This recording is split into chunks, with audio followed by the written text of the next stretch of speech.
Hello, I'm Wanda Curley, and I'm excited to bring you this video blog on COOs and the merits of project management to becoming a COO. I have been in project management for over 25 years. I have been with Fortune 500 companies, smaller companies, and every position has been within the project management discipline. Today we're going to do this video blog in a forum type panel type video. So joining me today are Brian Grassgard, Brian, and Ahmad Aziz. So Brian, why don't you give us a little bit about your background? I'm Brian Grassgard, as Wanda mentioned. I'm a practice director and senior consultant with a newly merged firm here in the Twin Cities, Minnesota area called QBS/Datacom. We provide portfolio program project management services to businesses or organizations in multiple verticals, from retail to financial services, healthcare, biotech, and government, to name just a few. We also specialize in compliance programs and have developed what we call a compliance management office concept for the market, which we've found to be very helpful for the organizations, because typically compliance is handled in a very reactive mode. We're trying to make that a lot more proactive, leveraging the portfolio program and project management skills. So I've been a practicing PM for about 25 years and a practicing program and portfolio manager for about 10 years now. I've done everything from standing up PMOs to leading multi-year programs, lots and lots of different projects, but started out about 30 years ago in a very technical role.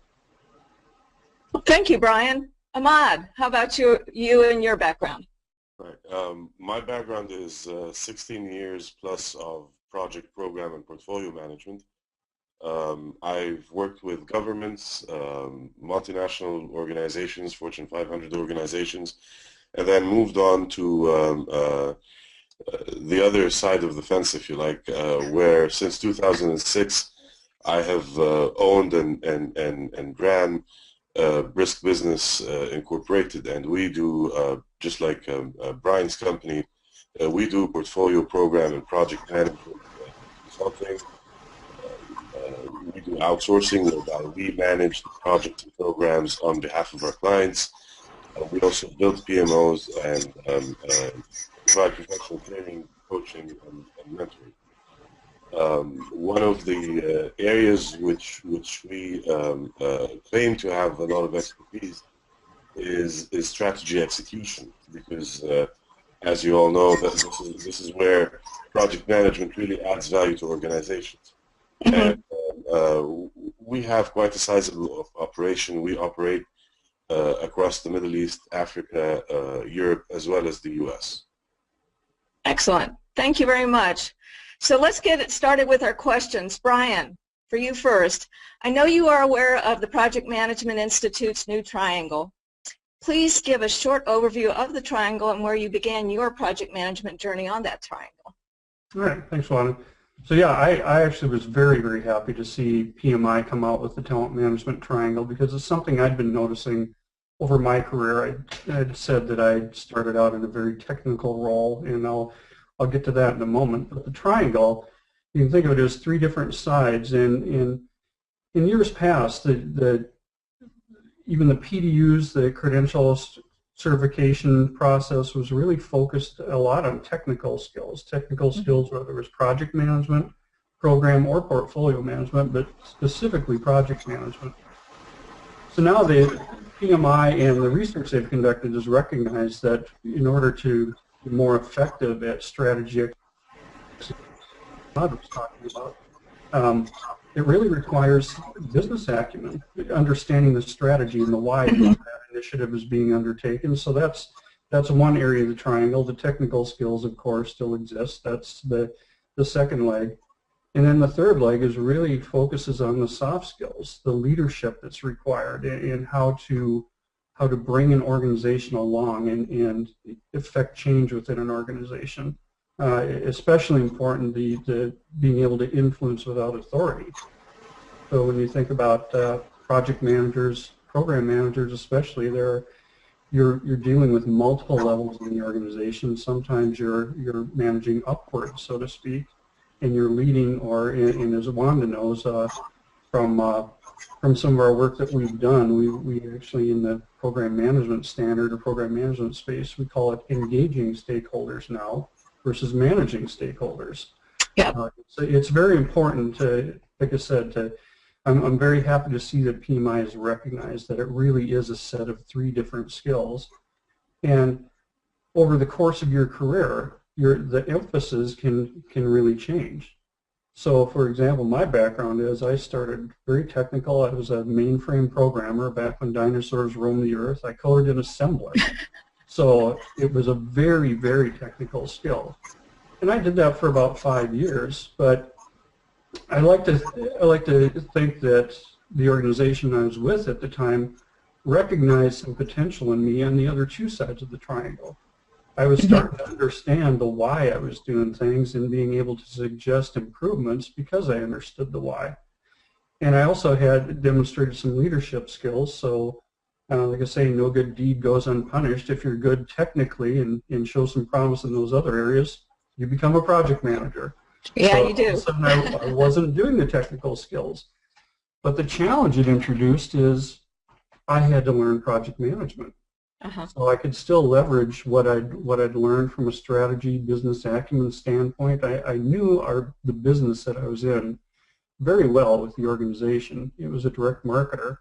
Understood that business very well in the 5 years that I was in a more technical role. Certainly we can all grow through our whole career in leadership, but all of a sudden I had a whole new set of technical skills to learn.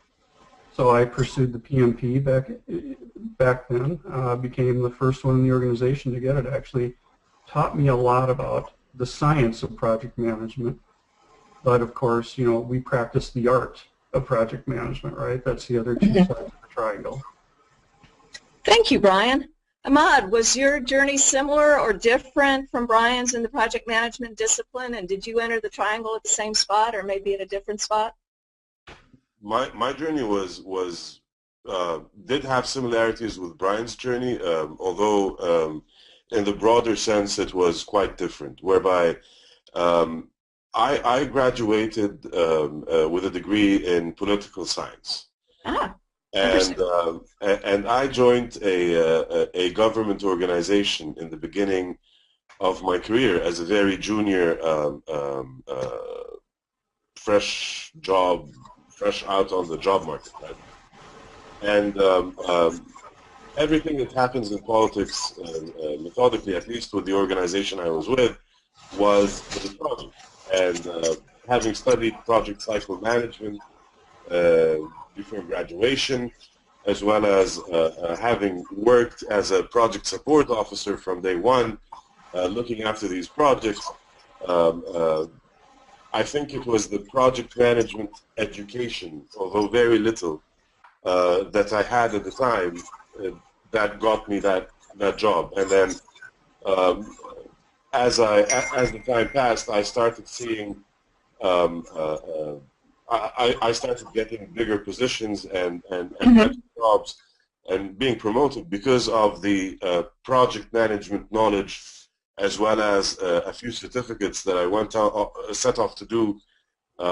I first got a diploma in project management from Cambridge, and then did my Prince 2, and then did my PMP. Okay.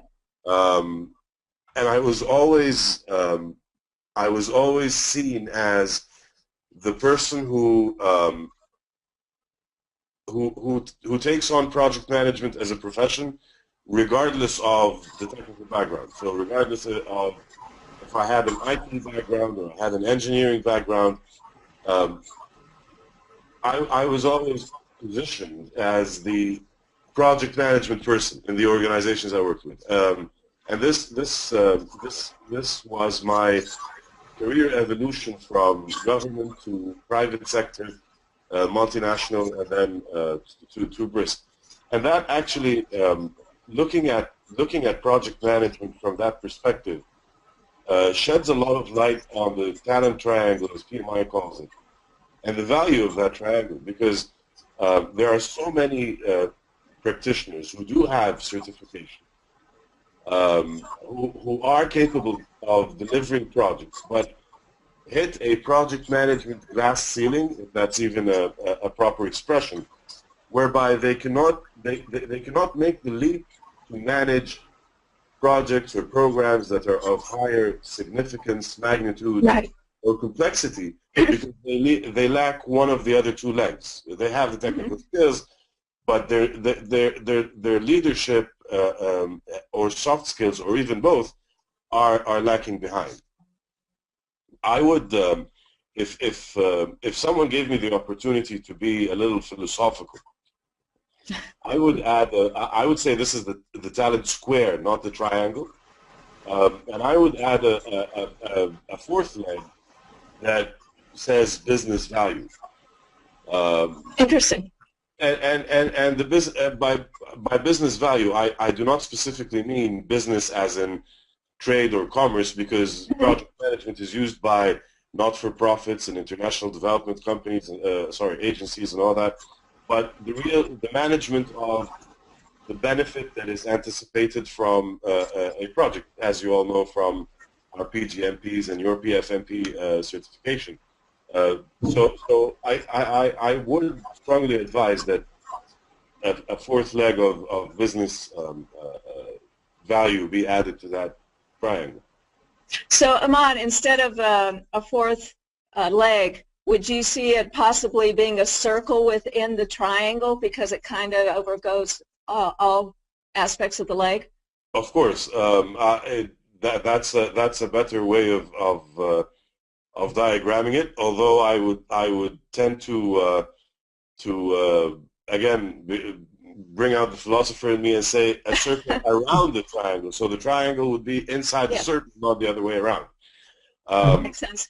On many occasions, when I speak about project management, or even internally when I speak to my team and my project managers, I say, you're only hired because of the benefit that you deliver. There was when I worked for this multinational organization, they never really paid attention to my credentials. Although when I got my PMP, and I was the first in the organization also to get my PMP, it was hugely celebrated. I was I had people call me who I never knew or spoke to, congratulate me. I was in the center. There was a special dinner with the managing director and all that. But they never cared about, do I know how to do critical path analysis or not, right? Right. When I used it in a meeting to explain something, in a very simple form, of course, they appreciated that. They knew that I knew my maths. I knew what I was putting out there. I wasn't just making things up. But at the end, heading the PMO for that organization with all my project and program managers at the time, the only way anyone could get a decent appraisal or a promotion is if they deliver the value that they've been hired for. Absolutely. So, Brian, not to put you on the spot here, what do you think about Ahmad's circle there?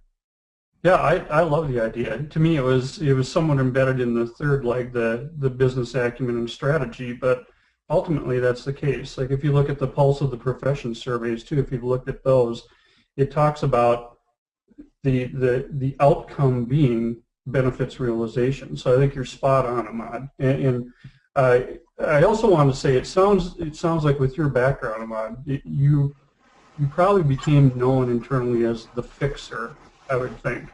Right?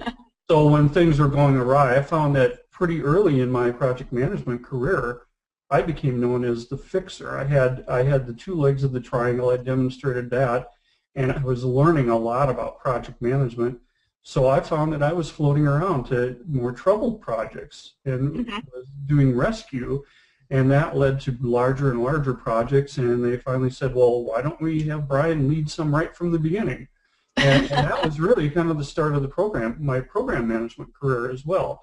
And the funny thing is, back then, I didn't even really know it had a different name. This was years ago, and there wasn't a lot published on program management. I just knew they were much more complex. I was dealing with people much higher in the organization, and I noticed that I was watching more interdependencies between projects than hands-on managing the projects. But I didn't really, it wasn't a recognized name, at least in the organization I was in.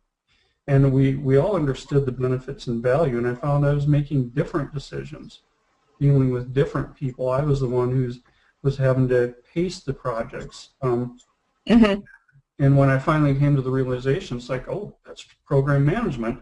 And you know what? There are technical skills related to that. I can study that. And then ultimately PMI came out with the credential for that too. So. Yeah. Yeah, PMI's kind of keeping up with where the profession's going if they're not absolutely driving it. Going back to that talent triangle, I actually entered on the leadership side. I had several years in the Navy as an officer, and that is what you learn in the military as an officer is leadership, or if you're senior enlisted. So that's where I came in. I had no IT acumen, and I had the business and strategy I really didn't know at that point. So I came from a little different route. I didn't even know project management. I did it in the military, but I didn't know what it was called. So I kind of entered in a different area. So let's get back to where we want to go, is how project management can help those that want to become a COO. So Ahmad, when reviewing a chief operating officer's job description, the word strategy often appears. How has the project management discipline helped you learn to differentiate strategy from tactics, or if it didn't, how did you learn to have a strategic view? Right.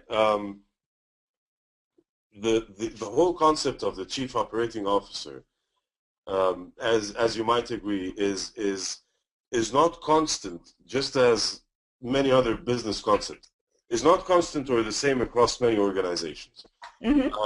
With one of the organizations where I reported as head of PMO into the office, into the COO directly,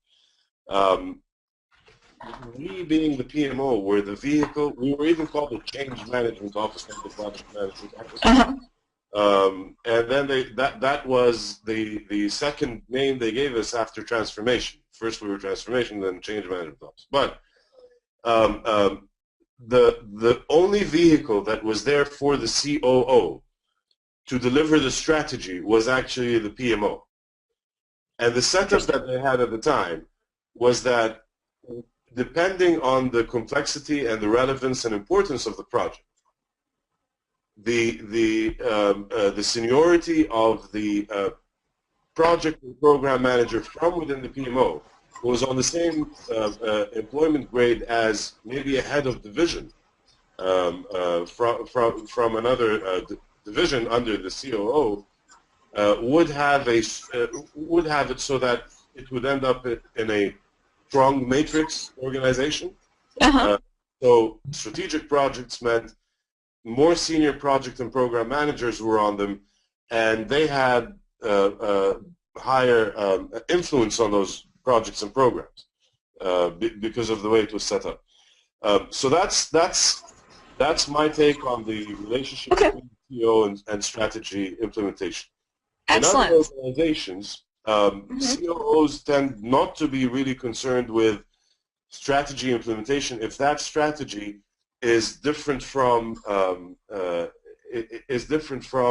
regular operations. If it's something that if it's something that entails diversion from operations. Excellent. So Brian, do you have anything to add to Ahmad's assessment, and do you think it makes sense for a project manager to step away from the project management discipline to have a strategic understanding? Yeah, I think it's very important to actually, I'll back up a step. I think one of the critical things for any project manager is to understand the why, because it allows you to be much more creative that way. It allows you to actually adapt and change as conditions change within the organization. And most of the organizations I've been in hasn't really had a formal chief operating officer role, but it was a presidential or some other role, but the function was still the same. And what's interesting about chief operating officer, it implies that it's about operation. It implies that it's about Six Sigma, continuous process improvement, etc. And in fact, it's almost the chief operationalizing officer role, meaning that person is typically in charge, like you said, with implementing strategy. And that's where the project management skills come in. So if the CEO is in charge of strategy along with the COO, somebody has to execute on that. So to me, I think the title, it implies that it's a very operational thing, like Ahmad was saying, when in fact you're really building out capabilities. You may be sustaining capabilities, but you're building them out through project management. And I answered the second part of the question, to step back again and close the loop on that. Understanding the why and the strategy behind the initiative, being able to step back from that tactical blocking and tackling that's required to execute on a project is very important as well. But being able to step back and understand the why allows you to I think, optimize it more. Absolutely, yeah. If you want to grow with your own self, you have to always understand the why. So Brian, continuing on that vein, PMI's portfolio certification is the newest and most strategic of the certifications. Do you believe being a portfolio manager allows a person to become a CEO, or does the person need other business experience as well?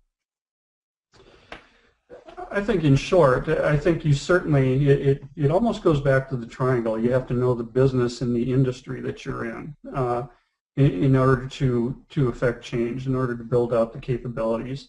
To me, the PFMP is really a perfect complement to the more, the more tactical role, as they call it, of project management.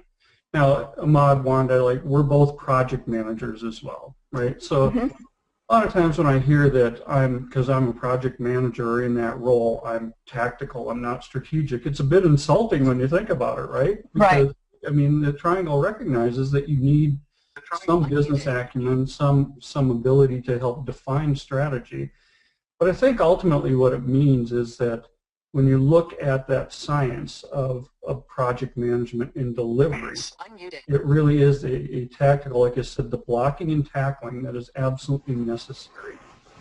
So project management might be tactical in that there's a science and an art to that you're executing on.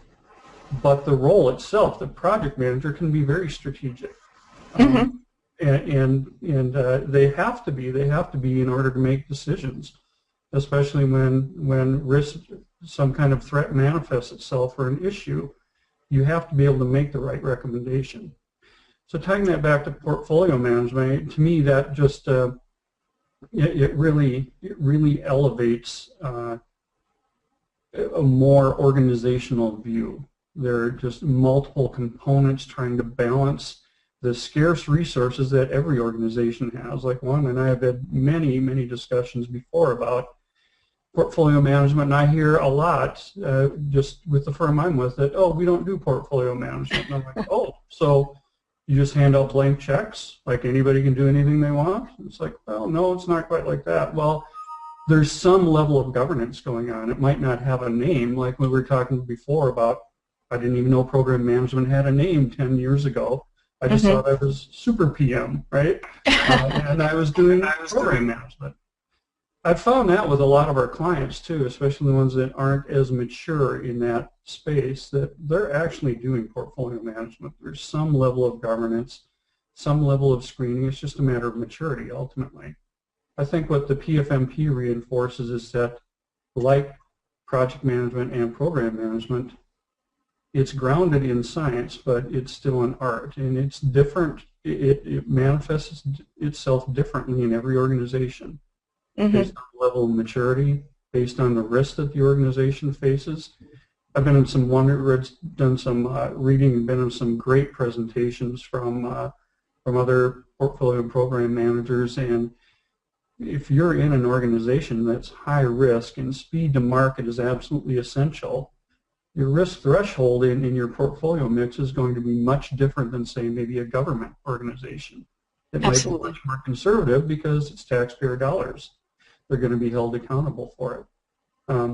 So ultimately, yes, I think as a stepping stone, having the tactical blocking and tackling, I know how to get things done. I can execute on strategy as a project or program manager, but also having that view of where it fits within the organization and where that organization is going. Like one of the great illustrations that Juan and I actually have both used before is the picture of the airplane that shows up in one of the Pulse publications that shows all the components, all the cogs, and it demonstrates that those cogs comprise where the organization is going. I mean, the portfolio, that is the truest test of what your strategy is, where you put your money and where you put your human capital. Absolutely. So, Ahmad, continuing on the COO aspect, and you're looking at a job description, there's a lot in a job description about driving the company's operations.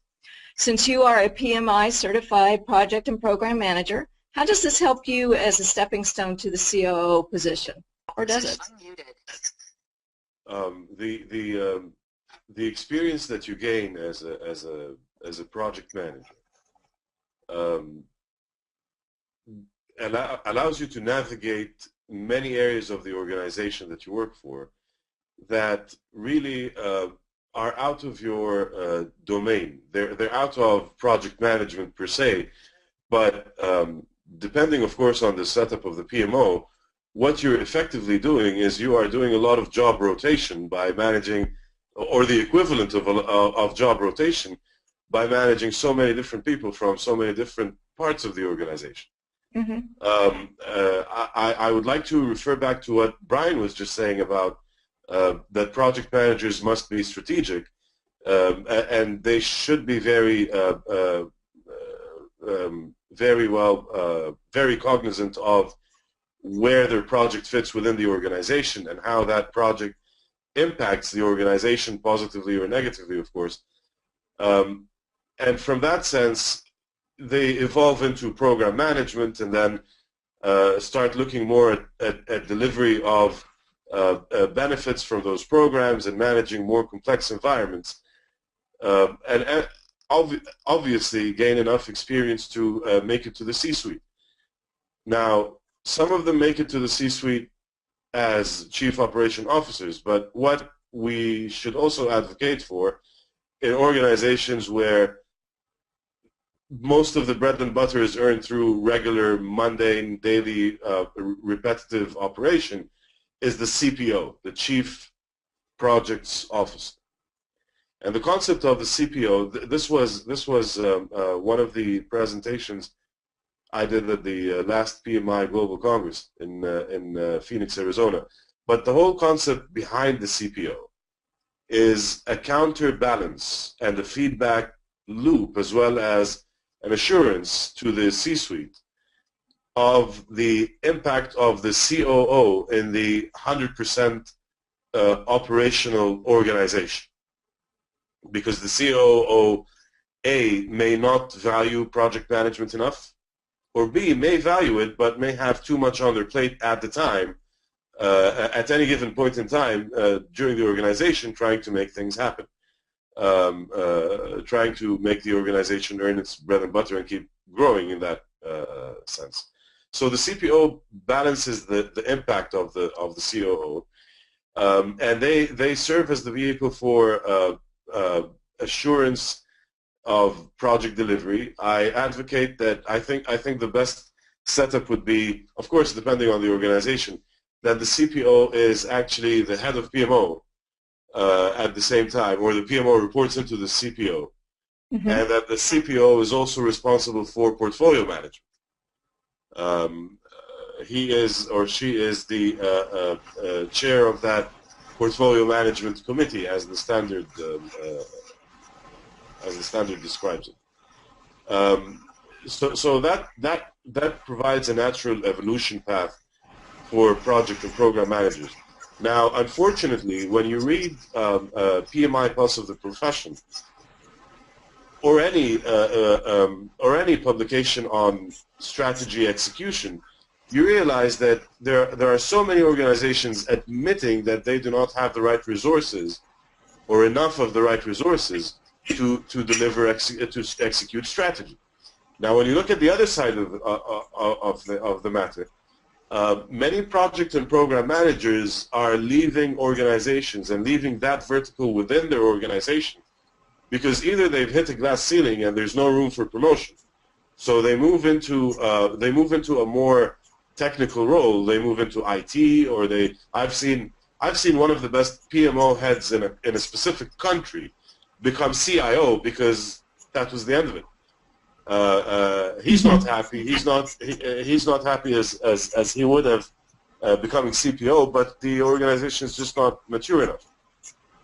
So some people move into other technical areas, and some people move to create their own consulting or training practice, and so on. But at the end of the day, there's this gap between the demand for people to deliver strategy and the supply of it, while at the same time organizations are letting those who really can move into other careers. Yeah, the CPO is kind of a different aspect. It'll be interesting to see how that takes off. I have actually seen some job descriptions that looks like a CPO. So we'll see if that takes on in the project management discipline, and maybe even if PMI can push it along.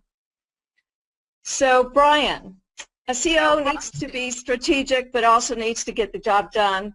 And sometimes they get their processes and procedures audited by an outside agency, which none of us like to see, but it happens. So how has the project management environment helped you, or has it?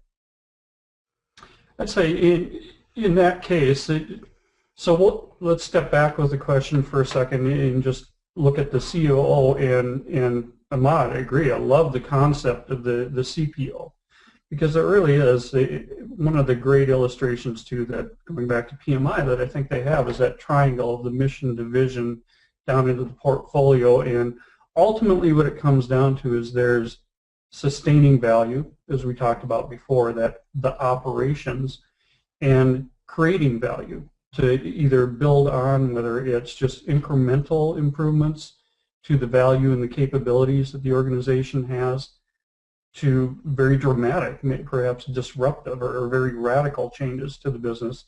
I worked with an organization that, for example, they had if you've done some reading on innovation, it's called the performance engine. So the operations, where this organization, the market was evaporating for their performance engine. So they had such, I would say, technical debt, though not just technical debt, but organizational debt. 90% of their resources and investment was going into a dying performance engine. And it really didn't leave much capacity to transform the organization anymore.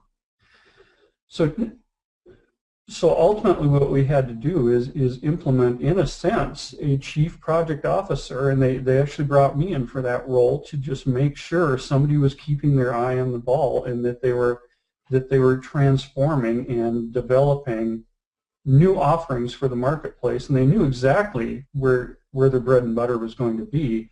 It was just a matter of pulling people out of the performance engine to work on this new capability.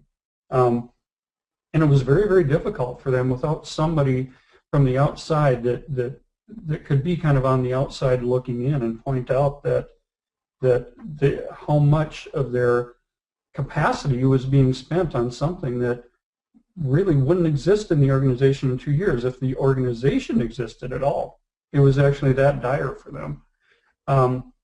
So to me, that separation of being able to sustain but become more and more efficient with your operations has to be balanced with the need to develop new capabilities and continuously improve those capabilities. And I think that's where the project management discipline really, really helps, program and project management. So short answer is, Absolutely, yes, it's helped me a lot. It's my base going into any organization, is Excellent. understanding how to deliver on strategy. So again, in this example, this organization, their very existence depended on them executing on the strategy, but they were so tied up in keeping their performance engine going, I had to fight to pull people out of that and say, you know what, maybe it's okay if, like, this goes a week longer, you miss a deadline, or you're not quite as efficient here, you need to devote people over here. And I could also make it as efficient as possible for them by planning out these projects. We had a transformational program roadmap.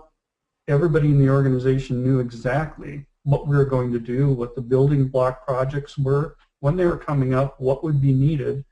And it really helped develop the buy-in to that process, all the way from the top down. But it required separation. Now, in the case of just having to audit the process and being able to do it in a sustainable and economical way, also very important. I think the project management is, I got to move out of the sun here. The sun came out. Excellent. I think it's absolutely essential to have that organizational ability to more effectively and efficiently utilize resources. It sounds like a textbook, but really that's what it comes down to. And I think that might be one of the stumbling blocks, is that a lot of organizations that are entrenched in what they do, everything looks operational to them.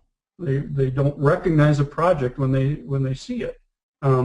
Especially true. I've spent some time on the IT services side as well. And as the name implies, you're delivering services. It's supposed to be highly repeatable. It's supposed to be in operation. But all of a sudden, when you have to deploy that at a significant scale, it becomes a project. But it's not really recognized that way. It's just, I'm working things in my queue. I'm going to get it done. I'm going to measure it, etc. When it can be much more effective if they said, wow, look at this mountain of work, and we have a definite end that's coming for this. We have a deadline for this. We should start treating it as a project.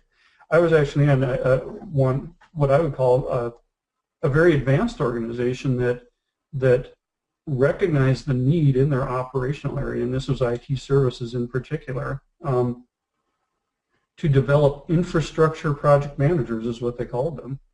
And they would help with these large-scale deployments, whether it was a company with putting a brand new store up or whatever case. And that's what really helped them. I mean, something of that scale, it's not working your work out of a queue and doing the same things, but also giving them the grounding to do it effectively, to an auditable, repeatable process. So long answer to a short question. I wouldn't expect anything less there, Brian. So Ahmad, now that you are a senior in the project management area, what do you think a new project manager needs to understand about strategy on a project, or is that even necessary? Well, it's more than necessary. Strategy is the raison d'etre of the project. Strategy dictates why we are doing this project. What value should it deliver? Otherwise, it would be a complete waste of time and money. And what project managers need to understand is it also explains why they're there, whether they're full-time employees or contractors. It is the justification of why do we need to invest in a project manager or a PMO and so on. So it's very important for project managers to be very much aware of their role in delivering that strategy and the impact of what they do on it. I have seen cases where project managers deliver on time, deliver the scope, deliver on budget, and then when you talk to them and say, right, but during the course of this project, there are certain elements that have impacted the business case. It's not going to realize the same benefit that was planned for it. You know that very well. Everyone knows that very well. Why didn't you take any corrective action? Why didn't you highlight that? Why didn't you go back to your sponsor or your customer?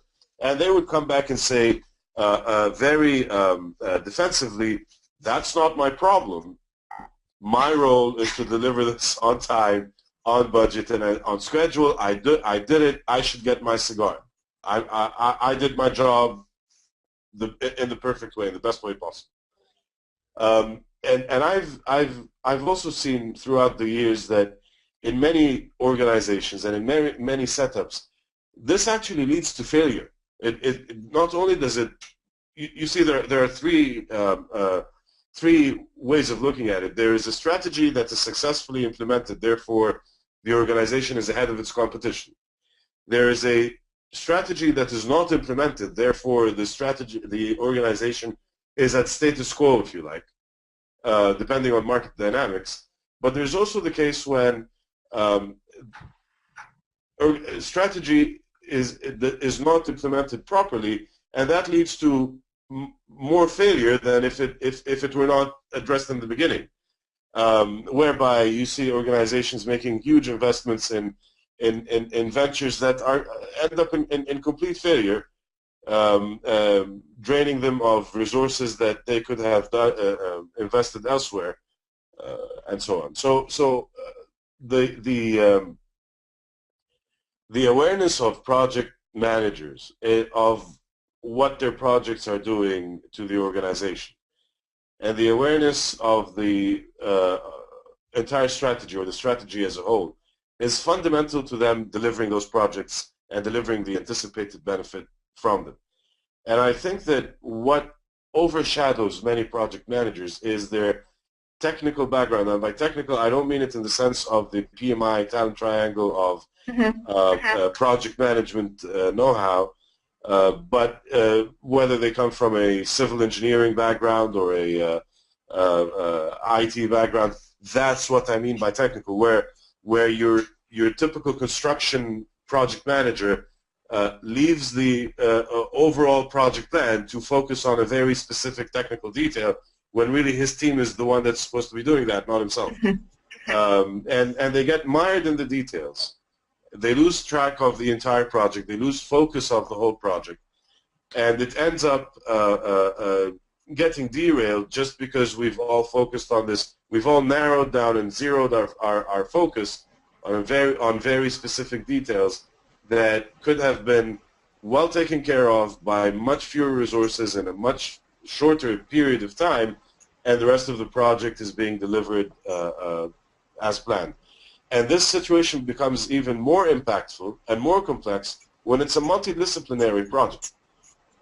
So if it's a project that involves a little bit of construction, some IT, some business process optimization, probably hiring and training as well, and some marketing and advertising of that venture, if the project manager leans towards his or her technical background and gets mired into the details of that, and or of course, they just lose sight of the whole project. And I keep telling my project managers, you need to imagine that you live in a glass elevator. Your office is a glass elevator. You go down to the lowest level of detail, but you can always shoot up to get that holistic bird's eye view to understand where your project is going.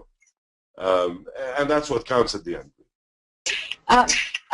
Just to go back a little bit, when I started my project management career, I was one of those that had my head in the box and I didn't care about the rest of the organization.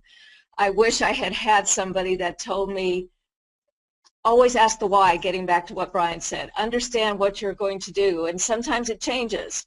And you as the project manager need to know that. That is starting to teach the person a strategy.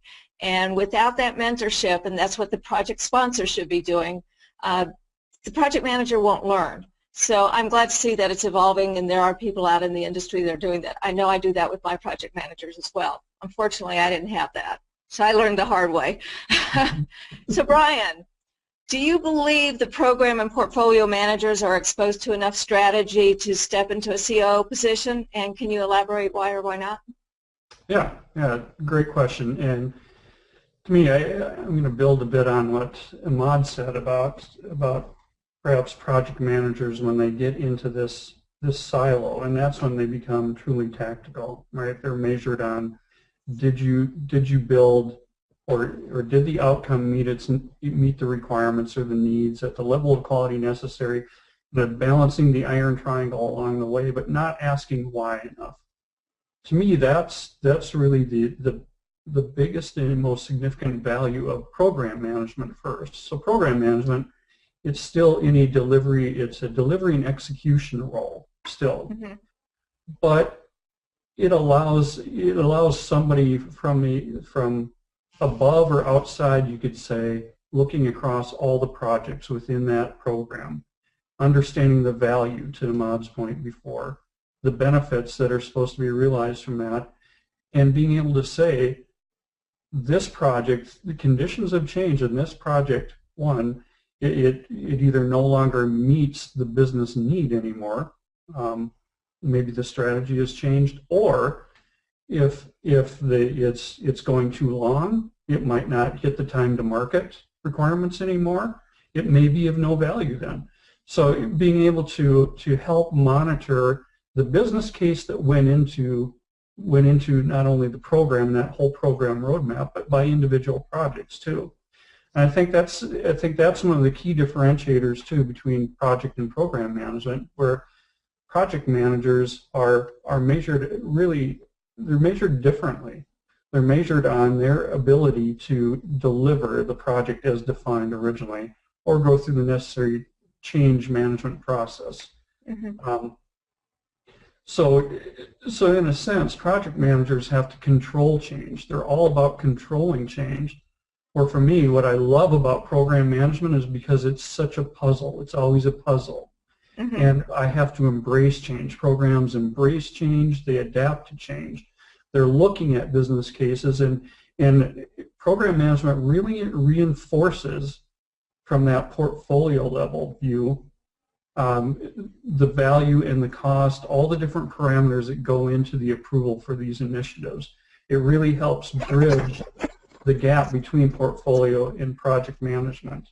So to me, program managers absolutely are exposed to enough strategy. It may be within a business unit or more of a microcosm, but program managers should live in the why. They should live in the why.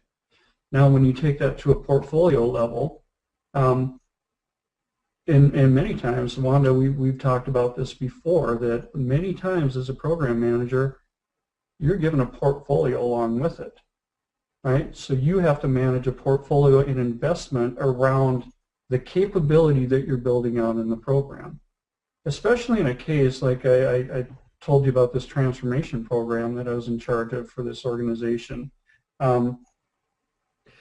I had a portfolio along with that, and this was at the highest level of strategy in the organization, a transformation that their survival is dependent on. And the portfolio that came along with that transformation program, if you will, was being able to judge how much additional investment do we put into the performance engine when we know it's going away, to constantly balance the resources across those. So as a program manager, in short, again, you live in the why, you live in that strategy. Mm-hmm. The strategic alignment is one of the most crucial aspects of program management, being able to deliver the value as expected. If you have a series of projects that are going off the rails within that program, it may completely invalidate the business case for that. So you have to adapt, you have to change, you may have to cancel projects, close them, introduce new projects. And to me, that's the, if you will, the fun of program management, is being able to adapt to change. At that next level then, I think at portfolio management, you get an even broader view of the strategy. Absolutely. You have a number of strategic objectives. One of your jobs as a portfolio manager is to assess which ones are really the most important. So first, are understanding the strategic objectives for the organization, and are you actually addressing all of them? Now, and first and foremost, not everything can be tied for number one. You really have to understand the strategy of the organization, what's really job one, what's job two, and make sure you're aligning all of the initiatives based on that. So the short answer is absolutely yes. I think the program management especially is as we know, it's a much different discipline than portfolio management. Even they also often go hand in glove, but it's going from really that execution role over to portfolio management. It's a decision role. It really is about making decisions, quantifying and qualifying different initiatives, making sure that as you're initiating them, you initiate them for a reason, that they're aligned with the strategy, but monitoring the performance, because it may invalidate the business case, it may not align with the strategy anymore. If your competitor is going to come out with some kind of new capability or product in 18 months and you're late to the party, it really changes the business case for it. You might not get the market share you expected. It might be a complete waste of money, and it's really the portfolio manager. It's their role to make that determination and understand what that does to the organization and their strategy. Thank you. Ahmad, we're going to give you the last question. We're kind of running out of time, so if you could quickly, you are a company owner, you own Brisk. Has project management helped you be cost effective and understand what is going on within the company? Unmuted. Of course.